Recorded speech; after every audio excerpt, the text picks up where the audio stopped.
Now today's topic is of isometric projection, and let's start with the definition of isometric. Why we called it as isometric? Since we have formed the front view, top view, side views, means right hand side view and left hand side view, and still what is the need to form the isometric? See here.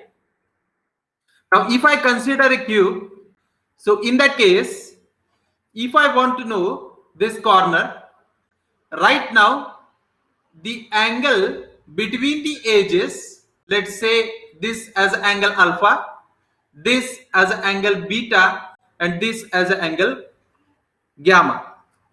Now these three angles are different, means alpha is not equal to beta is not equal to gamma, right?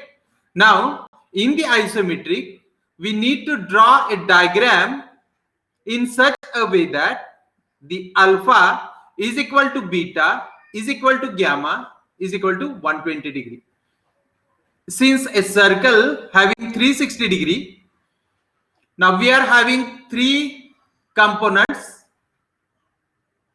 so the angle will be 120 degree, right? Now move further. So it will, this corner I will show here, this corner will be like this.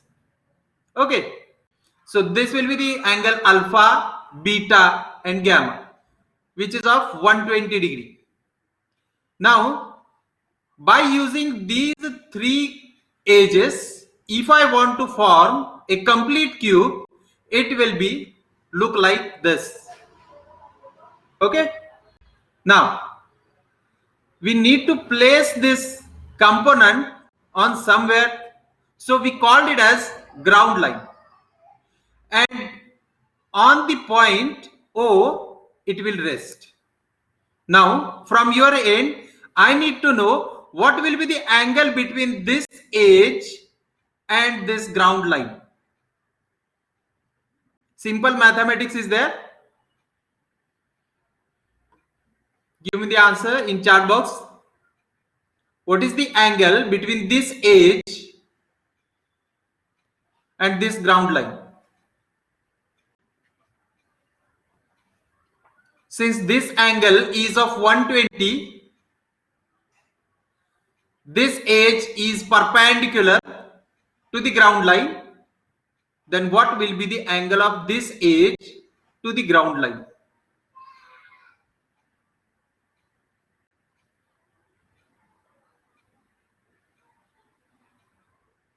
Prajwal किल्लेदार 30 45 कसं काढायला लागलं काय वाटत? अरे सगळे 12वी pass होऊन आलाय ना इथं. हा 30. So the angle will be 30. ज्यांना लक्षात आलं नाही त्यांनी घरात काढून बघा. 120 120 120 डिग्री काढायचं, ह्या लाईन्स काढायच्या, ही लाईन काढायची. Now we need to draw one parallel line to this one. So the angle will be 30 degree on the both side. Now let me give you the terminology. This horizontal line we called it as ground line, or we may call it as GL, right? This is the origin on which the component rests, right? And now if you look here, then in case of cube, this edge is parallel to this one, and again this edge is parallel to this one. So in this diagram also these three edges are parallel to each other. In the same way on the right side, this edge is parallel to this one and also this one, right? In case of vertical edges, this edge is parallel to remaining two. Now you are able to see here three faces, first, second and third. This is the basic dimension or basic terminology behind the isometric drawing. Because in case of 2D drawing or orthographic view, we are able to see either length or height in the front view, length and width in case of top view, and length versus height, sorry, width versus height in the case of side view. But in case of isometric, you are able to see length, here it is length, height and width. So all these three dimensions are visible in isometric projection. Again, one more difference between the orthographic projection and isometric projection. You need not to mention here the dimensions. In isometric, you need not to mention any dimension other than this 30 degree, right? So simply keep in mind that. So in isometric drawings, there are two more parts. One which is isometric view and another one which is isometric projections. So let's come to this one. Isometric view. When drawing the object with its original scale means what? If I am having a rectangle which is of 15 by 50, then I have to take 50 mm as it is distance, right? So this will be the original scale on the drawing and in the isometric view also.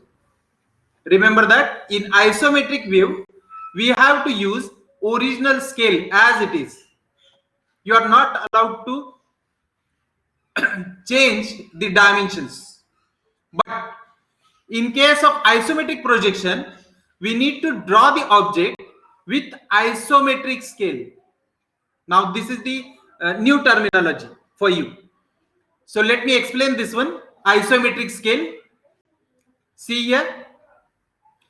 Right now we call this horizontal line as a ground line, right? So I have drawn here a ground line, then 45-degree angle, and on that 45-degree angle you need to take the true scale. Remember this terminology. Ground line 45 degree, and on the 45 degree we need to take the true scale.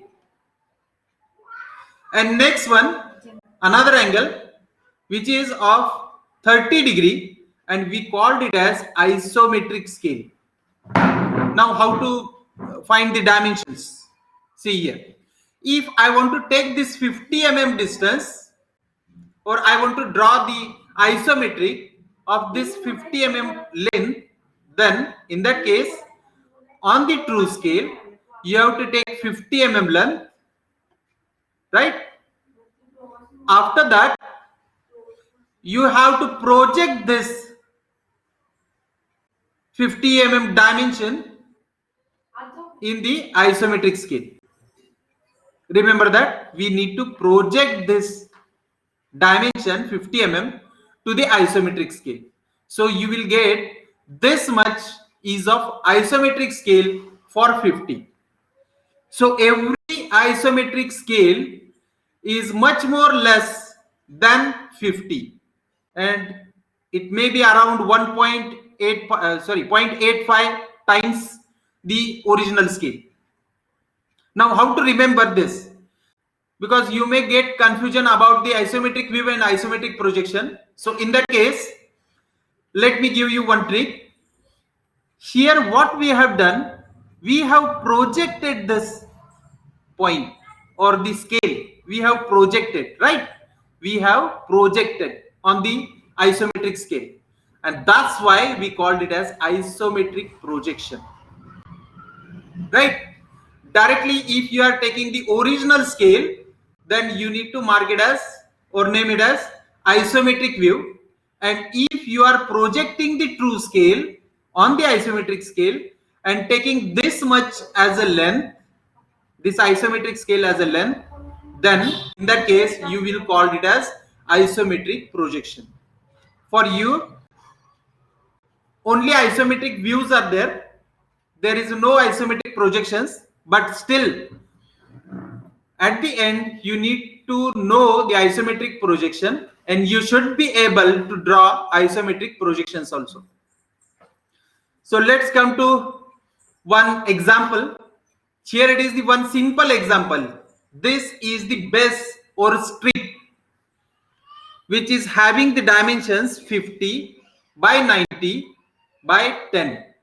So if I consider this view as a front view and this view as a top view, as we are following here for first angle projection method, so this 10 mm will be the height, this 90 mm will be the length, and this 50 mm will be width.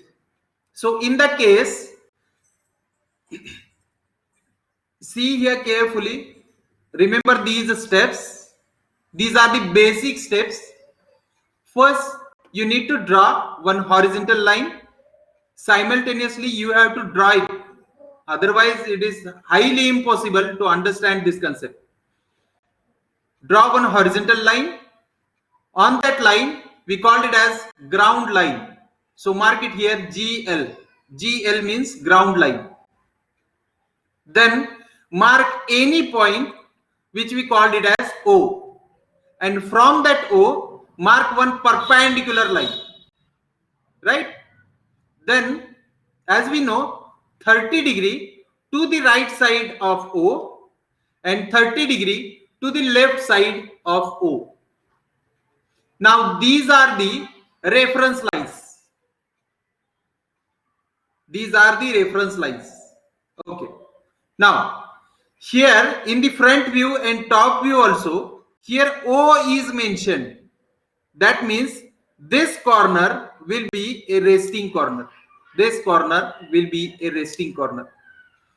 So by this way, I need to divide the dimensions into right hand side dimensions and left hand side dimensions. अरे समजा लागले काय English picture व्हायला लागलाय सगळ्यांना. Comment box मध्ये काय तर टाईप करा. काय कळ ना काय काय बोलणार. समजालय चला ठीक आहे. परत एकदा सांगा. अगं बाई परत एकदा कुठलं सांगा. ठीक आहे. हे रेकॉर्डिंगला ठेवलेलं आहे. हे आहे असं रेकॉर्डिंगला पण येईल. Okay. Now come to the point. हे कुठल्याही पुस्तकात नाही. ही माझी मेथड आहे. ह्याच मेथडनं जायचं. नाहीतर मग दुसऱ्यांच्या लेक्चरला बसा त्यांच्याकडनं समजून घ्या. मला काय देणं घेणं नाही. चला ओ इथे right. So I need to divide the dimensions in this way, right hand side dimensions and left hand side dimensions. Now similarly, in this isometric view also, I need to mention the left hand side and right hand side. The dimensions which are parallel to right hand side, I need to take the help of this line only. Right? Because this is the reference line for R, right hand side. Is it? And if line is parallel to L, L means left hand side, not the length.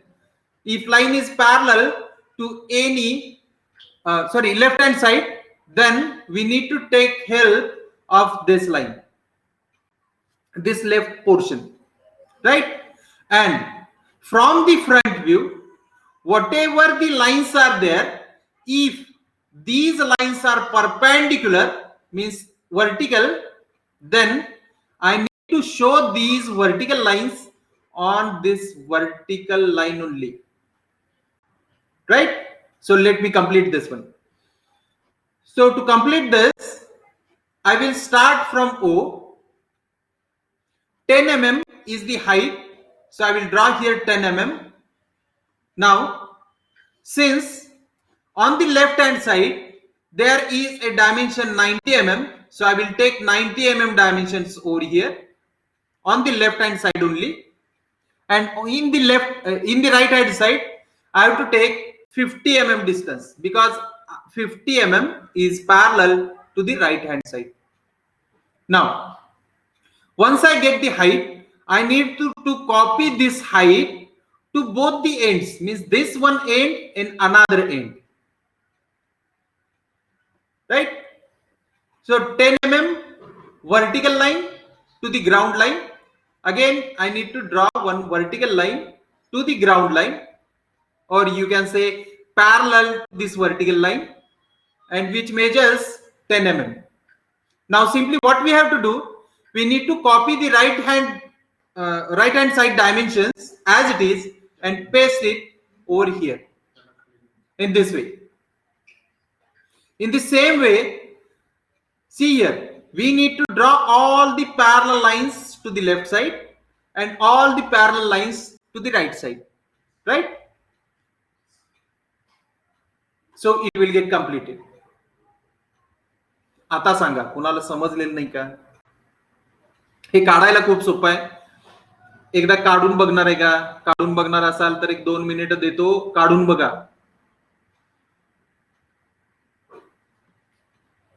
काढून बघा, समजलंय? ठीक आहे, काढून बघा. एकदा काढल्याशिवाय लक्षात येणार नाही. ह्या ज्या पॅरलल लाईन्स घ्यायच्या आहेत ना, त्या सगळ्या एकतर ड्राफ्टर वापरायचा, याला मोस्टली ड्राफ्टर वापरतच नाहीत, याला फक्त रोलर पळवतात, इकडनं तिकडं तिकडनं इकडे. ठीक आहे, रोलर पळवायचा अशा वेळेला.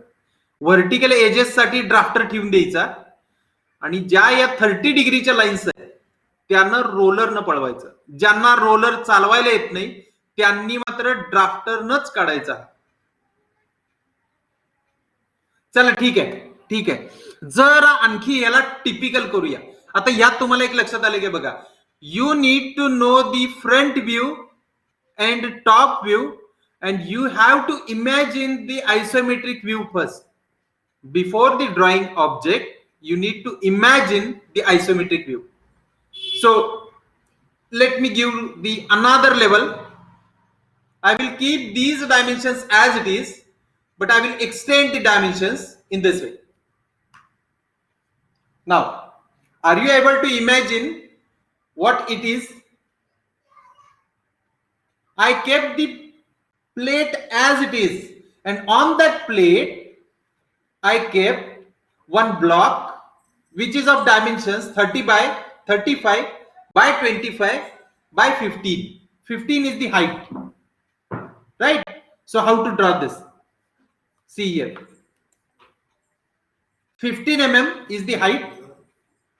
चला आता आणखीन एक महत्वाचं सांगतो.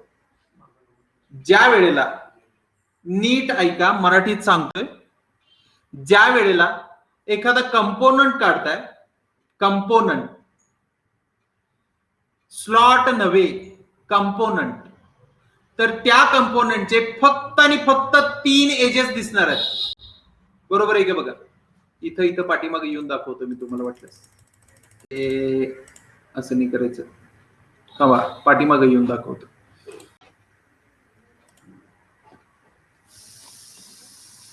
हा, या डायग्राम वर ज्या वेळेला ऑब्झर्वर कडनं काढणार आहे एक्सट्रुडेड पोर्शन, त्यावेळेला फक्त आणि फक्त 3 व्हर्टिकल हाईट्स दिसणार आहेत. 3दा हाईट दिसणार आहे. ऑब्झर्वरच्या अपोजिट साइडची हाईट कधीही दिसणार नाही.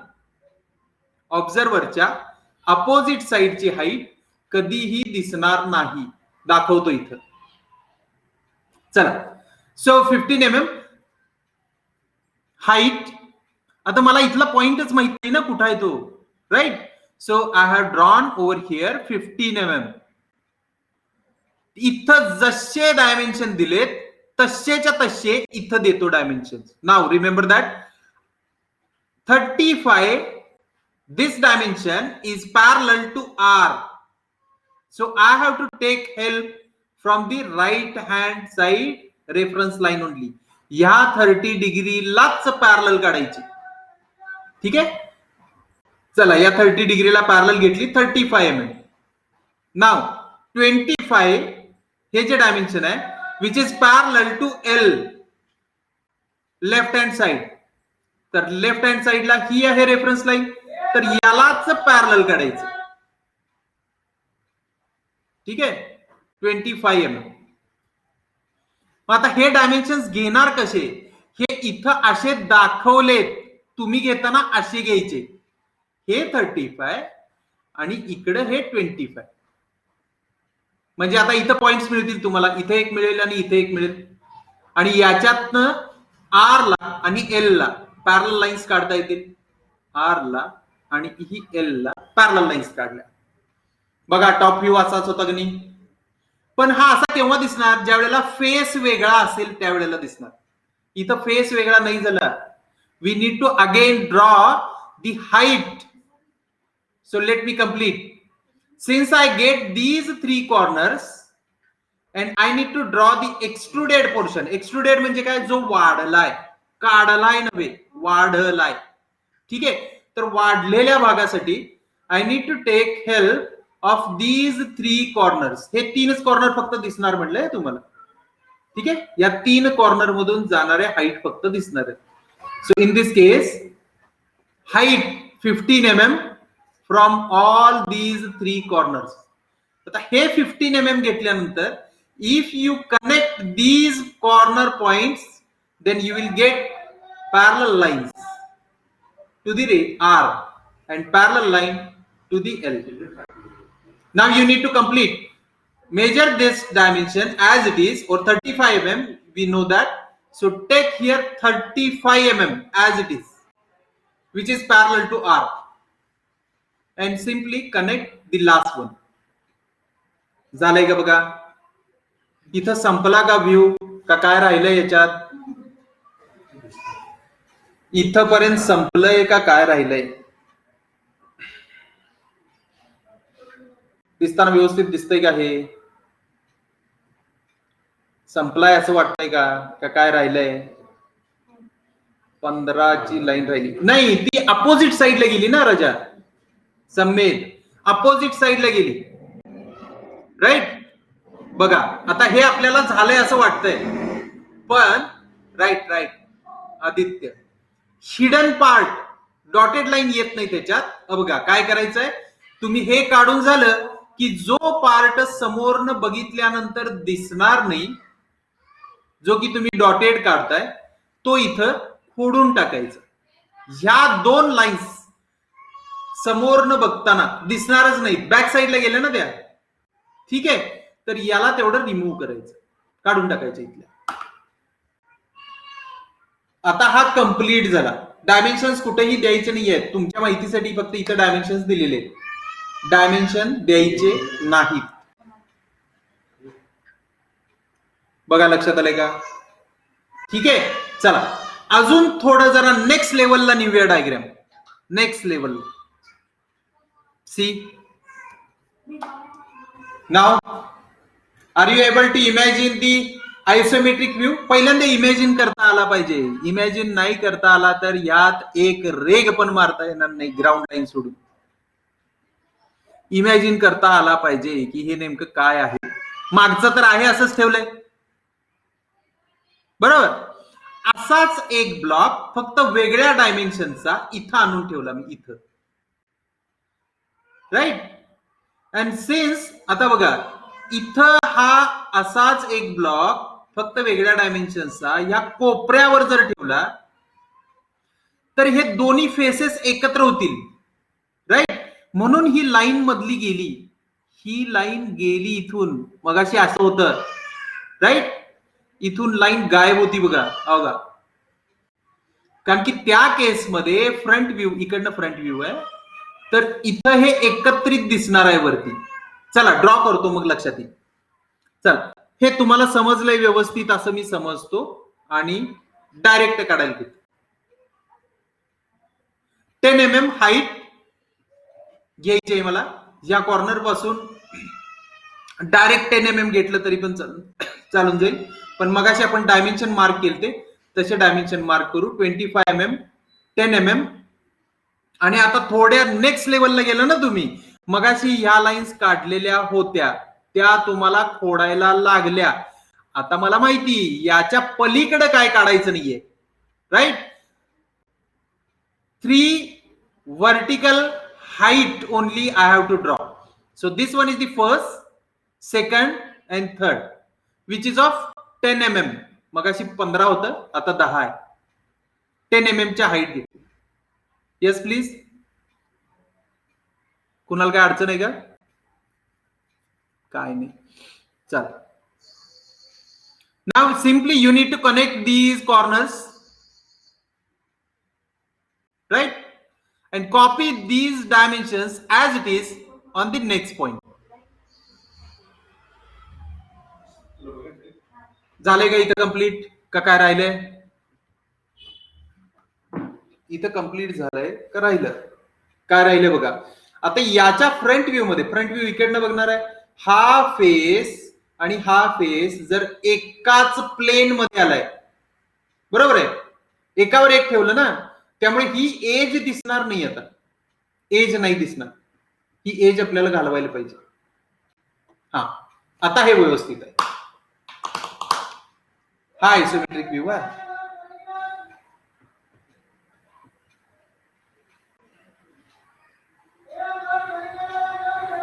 आले बालानो, मेसेज मध्ये टाका की समजलंय नाही समजलंय. कळायचं कसं मास्तरला? का मास्तर एकटच बडबडत बसले? ठीक आहे ठीक आहे ठीक आहे. ओके, सांगायला लागते.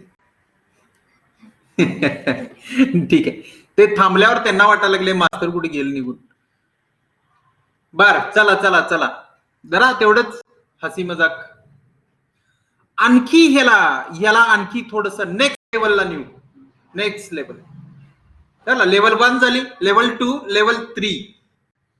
Now in level 3 here it is. हे तुम्हाला समजावं म्हणून मी नेमकं काय केलंय ते बघा. हा, डायग्राम नीट बघत राहायचं, सगळं आपोआप येतंय तिथं. हा बघा काय केलं डायग्राम मध्ये. एक स्लॉट टाकला, slot, right. So how to draw this slot. बघा मगाशी काय मी तुम्हाला सांगितलं, प्रत्येक वेळेला कुठलाही ब्लॉक असू दे, त्याच्या 3 vertical edges which we called height तेवढ्याच दिसणार. हे एवढंच लक्षात ठेवा, 3 वर्टिकल एजेस दिसणार आहेत. That's it. ठीक आहे, चला चालू करू. So I will take 45 mm distance from O पासून 45 mm distance. Then vertical edge इथं दिसतंय बघा, ही एक वर्टिकल एज आणि ही एक वर्टिकल एज काढावी लागणार. So this vertical edge which is parallel to height, हे यात एक लेफ्ट, एक राईट आणि एक वर्टिकल, यालाच सगळे जोडून येणार. फक्त इन्क्लाइंड फेसेस जर असतील तरच लाईन थोड्या जरा चेंज होतात. ठीक आहे, चला 45 mm डिस्टन्स घेतलं. Vertical edge again 10 mm distance, vertical edge. Now since this 15 is parallel to R, R ला पॅरलल आहे, तर R ची ही जी रेफरन्स लाईन आहे यालाच पॅरलल लाईन काढायची 15 mm. चला 15 mm डिस्टन्स घेतलं. नंतर L ला पॅरलल, कारण की ही लाईन L ला पॅरलल आहे, L ला पॅरलल आहे ही लाईन. ओके, आता स्लॉट म्हणजे हे निघालं ना, निघून गेलं. चला काढून टाकूया, काढून टाकलं. आता एजेस किती दिसले बघा, 1 2, राईट. मग काहीतरी कंप्लीट करायला पाहिजे.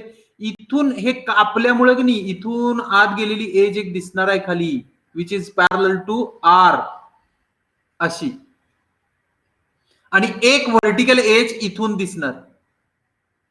2 वेगवेगळे फेसेस एकत्र आले की लाईन्स येणार असतील. इथं स्लॉट कंप्लीट झालाय. समजलं का बाळांनो?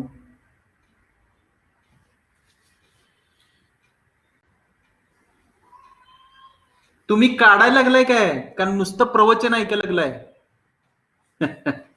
प्रवचन ऐकू नका रे, काढा काढा. काढायचा प्रयत्न करा.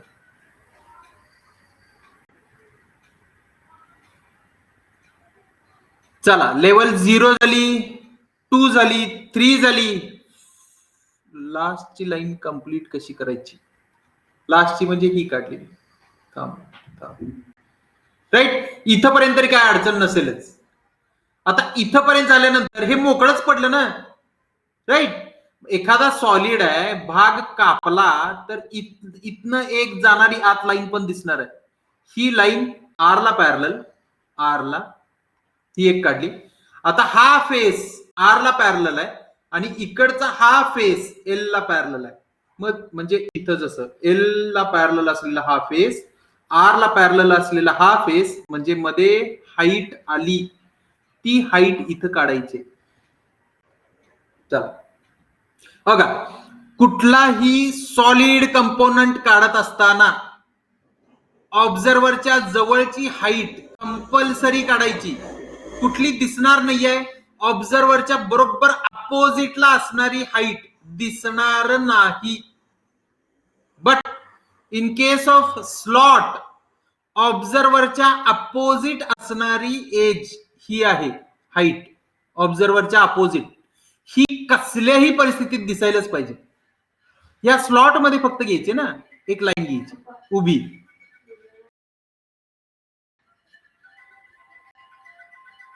चला, अरे इकडं आता एक चेंज केला पण मी, बघा टॉप व्ह्यू मध्ये, बघा टॉप व्ह्यू मध्ये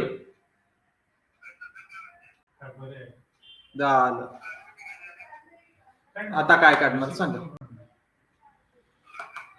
टॉप व्ह्यू मध्ये लाईन यायला पाहिजे. फ्रंट व्ह्यू मध्ये मी काहीही चेंज केलं नाही. टॉप व्ह्यू मध्ये मात्र अशी लाईन आली पाहिजे. ज्या वेळेला अशा अँबिक्विटीज निर्माण होतात की नाही, अँबिक्विटीज, त्यावेळेला गॅरंटेड तिथं इन्क्लाइन्ड सरफेस असतो. मी कंप्लीट करतो, बघा. राईट, काय आहे? अँबिक्विटी आहे, स्टार आहे म्हणजे अँबिक्विटी आहे इथं. तर त्या केसमध्ये बघा मी काय करतोय, हे पूर्ण काढल्यानंतर मग लक्षात येईल. आता फ्रंट व्ह्यू इमॅजिन करून बघा, बरोबर येतोय का?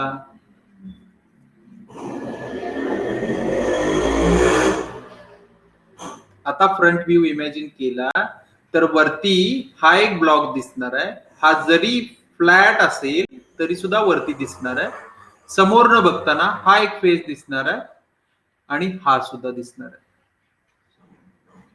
आले लक्षात? म्हणजे आता तुम्ही ह्या सगळ्यातनं 3 पॉइंट्स मी तुम्हाला सांगतो महत्वाचे.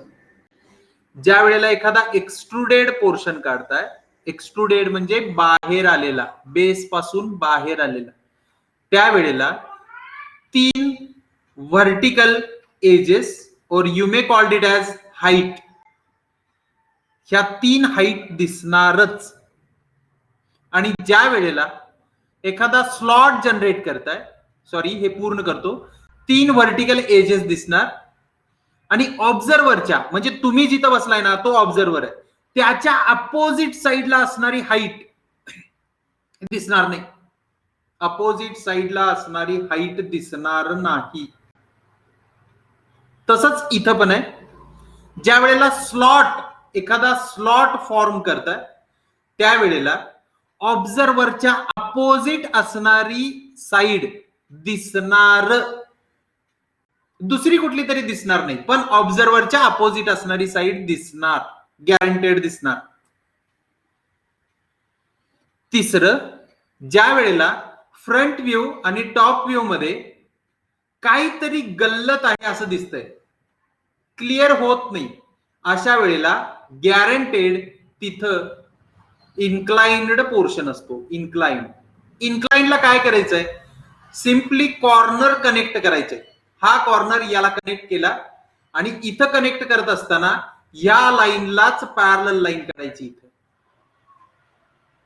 राईट, ठीक आहे. आता सगळ्यात महत्वाचा पार्ट आलाय. 10 मिनिट आहेत तुमच्याकडे. सर्कल कसं जनरेट करायचं आयसोमेट्रिक मध्ये हे शिकवणार आहे. समोर वही पेन घेऊन ते बघून लिहिला तर ठीक, नसेल तर प्रत्येक वेळेला स्क्रीनशॉट काढत बसा. हे रेकॉर्डला तर टाकलेच मी, त्यामुळे हे तुम्हाला अवेलेबल होऊन जाईल. चला, सर्कल काढायचं आहे, राईट. इथपर्यंत मी असं समजतो की तुम्हाला सगळ्यांना समजलंय हे आयसोमेट्रिक व्ह्यू काय आहे. ग्राफिक्स मध्ये सेकंड हाफ मध्ये हीच तर मज्जा आहे की ऑर्थो आणि आयसो जेवढे तुम्ही जास्त काढाल की नाही तेवढं चांगलं समजतं. चला ठीक आहे, राहिलेल्या 10 मिनिटात आता सर्कल कसं काढायचं सांगणार आहे. पुन्हा आणखीन एकदा सांगतो, ही पूर्ण मेथड फक्त आणि फक्त माझी आहे. माझा ऐकून कोण जर सांगत असेल तर हा भाग वेगळा आहे, पण पुस्तकात कुठंही असं लिहिलेलं नाही जसं मी सांगितलं. ठीक आहे, पुस्तकात इमॅजिन करा म्हणून सांगितलं. चला पुढे जाऊया. नाव this one is a cylinder which is of diameter 80 mm and height is of 20 mm. ठीक आहे, हा काढायला घ्यायचा आहे. टॉप व्ह्यू मध्ये सर्कल दिसायला पाहिजे. मग कोण सांगितलंय सर्कल काढायला? चला मी काय करतो, सर्कलचं कन्व्हर्जन करतो स्क्वेअर मध्ये. स्क्वेअर, या स्क्वेअरचे डायमेन्शन असणार आहेत 80x80. कॉमन सेन्स आहे, नवीन शोध लावलेला नाहीये. ठीक आहे, आता सपोज मी इथं सर्कल नाहीच आहे असं समजलं तर तुम्हाला आयसोमेट्रिक व्ह्यू काढता येईल की नाही? सोपं आहे ना, येईल का नाही? आन्सर द्या रे, येईल का नाही? सर्कल नाहीच आहे असं समजा, तिथं काढता येईल की नाही? बरोबर. चला मग मी इथं जरा फास्ट काढतो. आता फास्ट काढतो. ग्राउंड लाईन 30 डिग्री, वर्टिकल घेतली, height 20, 80 mm, right hand side 80 mm, left hand side, height copy केली, तिन्हीकडे पण कनेक्ट केले. काय झालं यांनाच विचारू का पपई कोणाला पाहिजे काय? चला चला झालं, इथपर्यंत आलंय. आता जे दिसतंय ते इथं मार्क करू, राईट.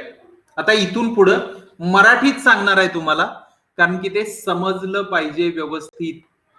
हे सर्कल या मिड पॉइंटला, इथं मिड पॉइंटला, इथं एक मिड पॉइंटला आणि इथं एक मिड पॉइंटला टच होत आहे. तर ऍज इट इज मी ह्या लेफ्ट हँड साइडचा मिड पॉइंट, राईट हँड साइडचा टॉप फेसचाच, हा टॉप फेस झाला, बॉटम फेस दिसणारच नाही ना मला, आता टॉप फेस दिसणार आहे. टॉप फेस मध्ये हा स्क्वेअर मी जनरेट केलाय, पण आहे इथं सर्कल. तर मला इथं सर्कल जनरेट करायचं आहे. याच्यासाठी I need to find all these centre points, right. Now there are 2 diagonals. इथं एक नॉर्मली सर्कलचे डायगोनल दोन्ही सुद्धा सेमच असतात, बरोबर. पण इथं आयसोमेट्रिक मध्ये एक लहान आणि एक मोठा येणार आहे, बरोबर. आता याला मी काय म्हणतो, व्हर्टिकल डायगोनल. याच्यासाठी तुम्ही चॅट बॉक्स मध्ये व्ही टाईप करू शकता. प्रश्न माझा होऊ दे पूर्ण. याच्यासाठी व्हर्टिकल साठी व्ही टाईप करायचा आणि हॉरिझॉन्टल साठी एच टाईप करायचा, बरोबर. आता माझा प्रश्न असा आहे, या दोन्हीपैकी कुठला डायगोनल मोठा आहे?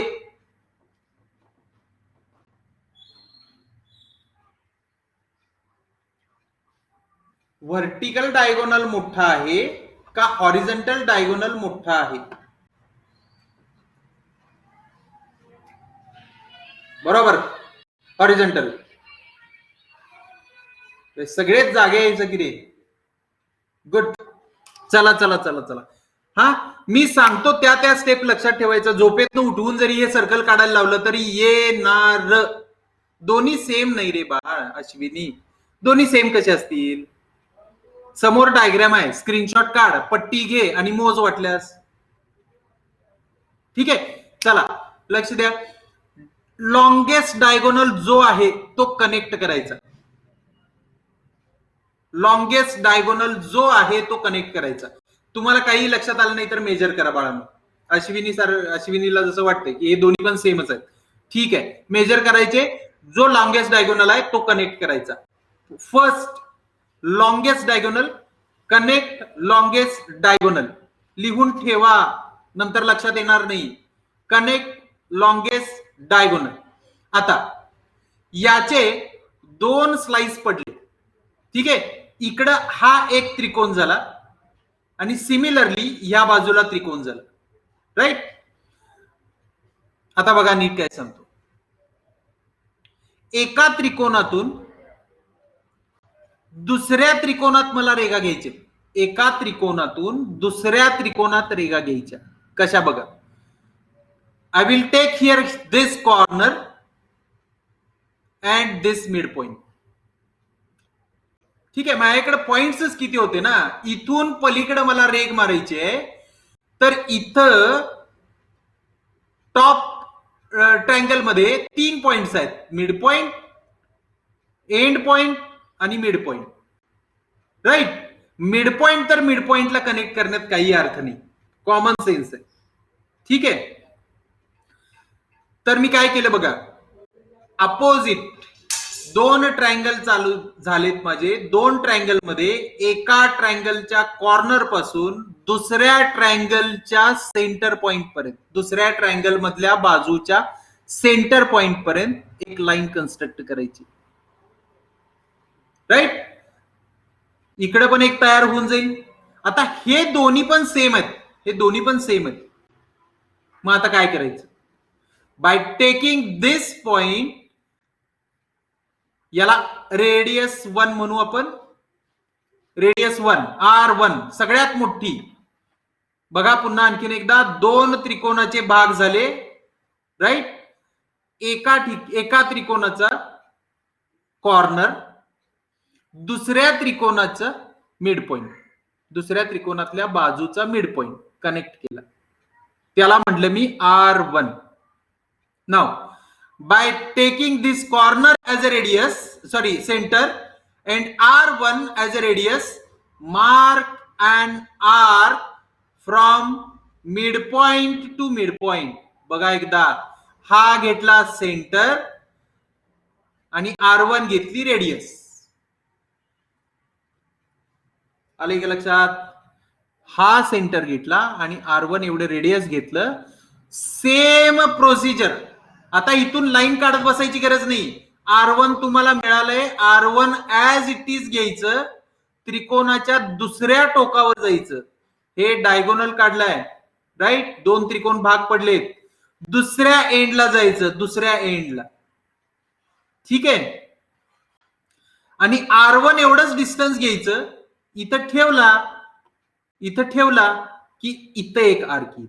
Mid point to mid point connect करायचे. Mid point to mid point. ठीक है. Now, because of this longest diagonal, again R1 is get divided. R1 चे आणखी 2 भाग झाले.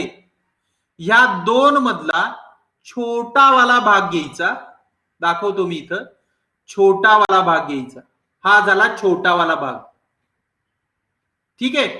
We called it edge R2. By taking this as a center and R2 as a radius, mark an arc from midpoint to midpoint. Midpoint पासून midpoint पर्यंत. Similarly, on the other side, take this as a center and R2 as a radius and mark an arc.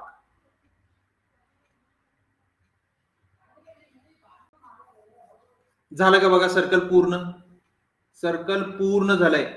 हे circle कसं काढलं समजलंय का.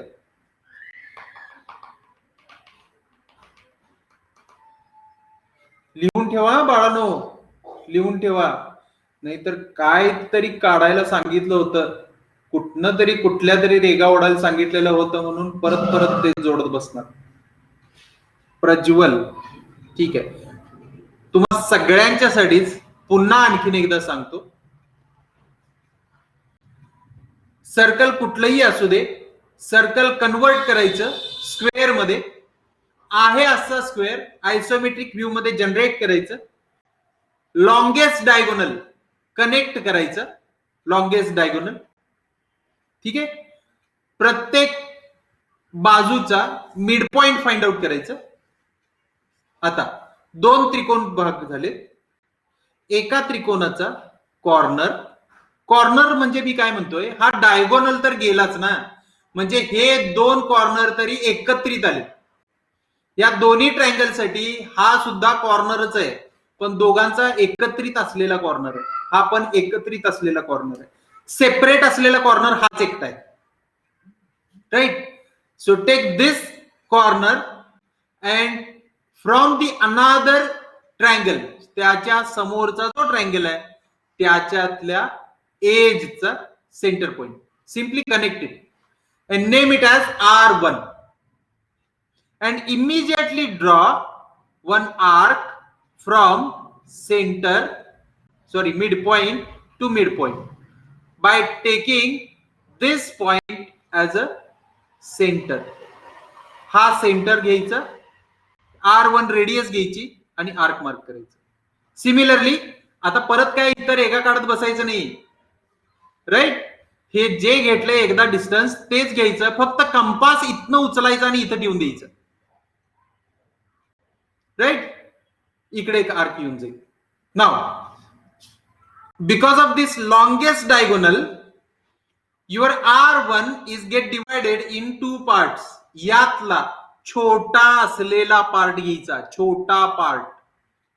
ठीक आहे. आणि याचे क्रॉसिंग पॉइंट म्हणजे सेंटर. डायगोनल आणि R1 चा क्रॉसिंग पॉइंट म्हणजे सेंटर. चला, इथे एक सेंटर आलाय, इथे एक सेंटर आलाय, म्हणजे कर्कटकचं टोक कुठं ठेवायचं, तर इथं ठेवायचं. डिस्टन्स कुठपर्यंत घ्यायचं, हे एवढं घ्यायचं डिस्टन्स, ज्याला मी R2 म्हणतोय. R2. ठीक आहे. By taking this as a centre and R2 as a radius, mark and arc similarly on the another side. चला, इथपर्यंत मला असं वाटतं की काही अडचण नाही आहे. 1:02 झाली. हा जरा पुढचा राहिलाय, तो कम्प्लीट करूया आणि तुम्हाला एक टास्क देऊन टाकू. बघा आता समोर न बघताना R1 R2 लिहायचं काय डायग्राम मध्ये. अरे राजा, असं नको करू. हे R1 मी म्हणतोय असं म्हणलं मी, R2 मी म्हणतोय, आणि जिथं मी म्हणतोय ते लिहायचं नाही. माझ्यावर फक्त हे सर्कल काढूपर्यंत विश्वास ठेवायचा. सर्कल काढले की मास्तरचा संबंध संपला म्हणायचा. हा, फक्त हे तुम्हाला लक्षात यायला पाहिजे. इनिशियल लेवलला लिहिण्याची सवय ठेवा वाटल्यास, म्हणजे तुम्हाला कुठं जर समजा चुकलंच तर कळेल की काय नेमकं चुकलंय.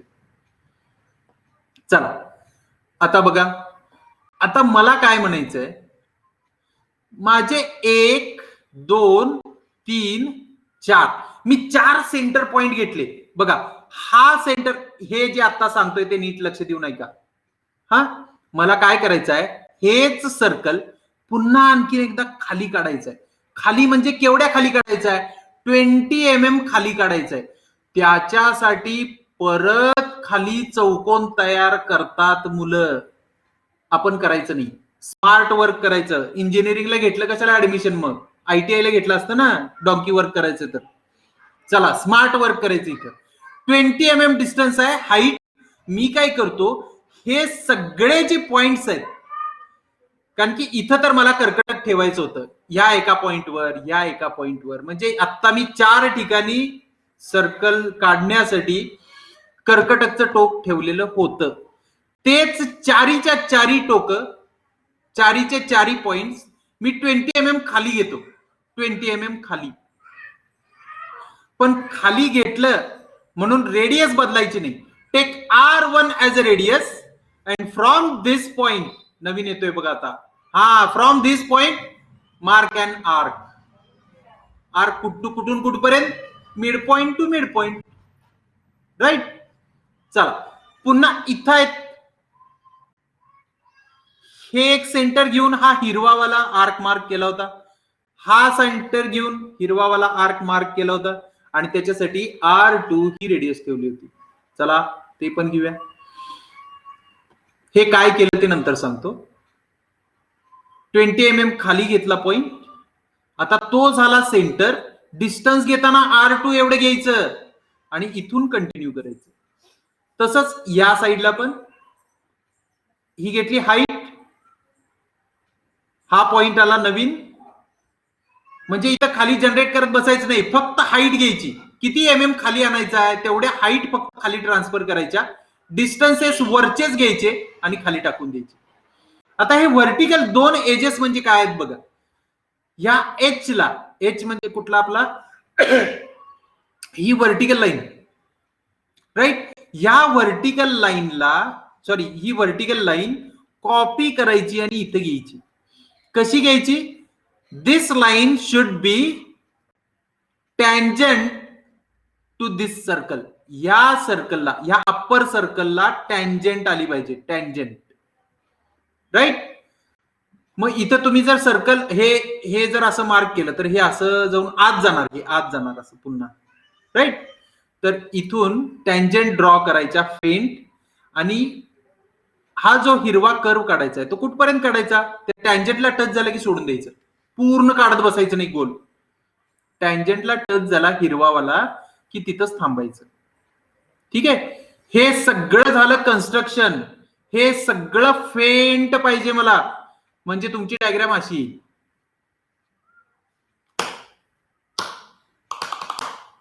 ही झाली फायनल डायग्राम. चला आता तुम्हाला टास्क द्यायला पाहिजे. Take the same dimensions 80 by 80. हा कुठला झाला बघा? टॉप फेस झाला. टॉप व्ह्यू मध्ये दिसत असताना काढला. पण आता मी इथं कुठली डायग्राम दिली? फ्रंट व्ह्यू मध्ये दिलाय आता 80.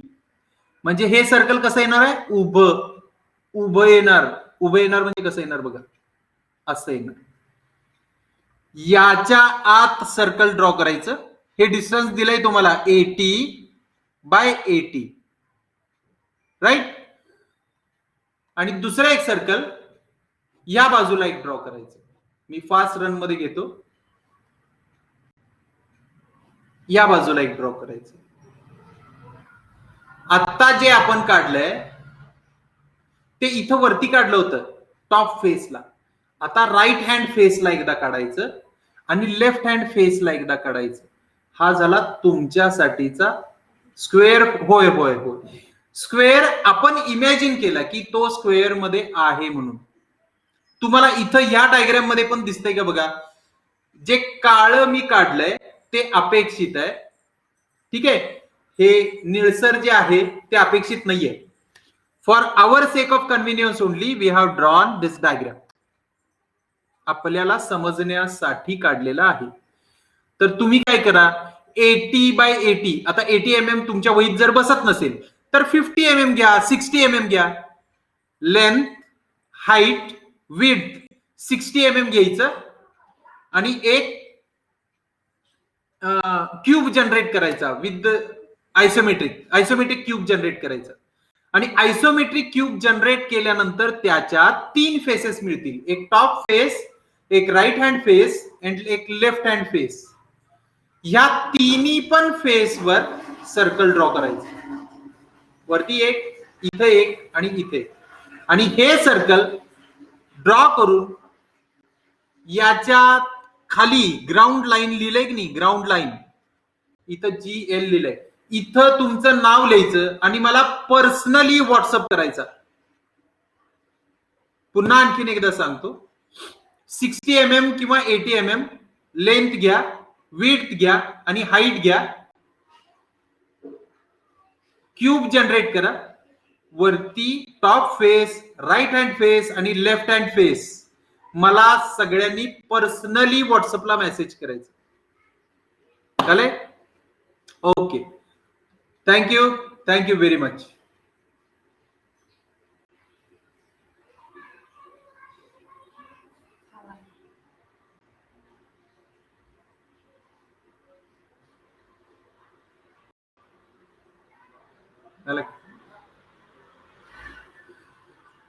हा हा, असाइनमेंटचं राहिलं नाही.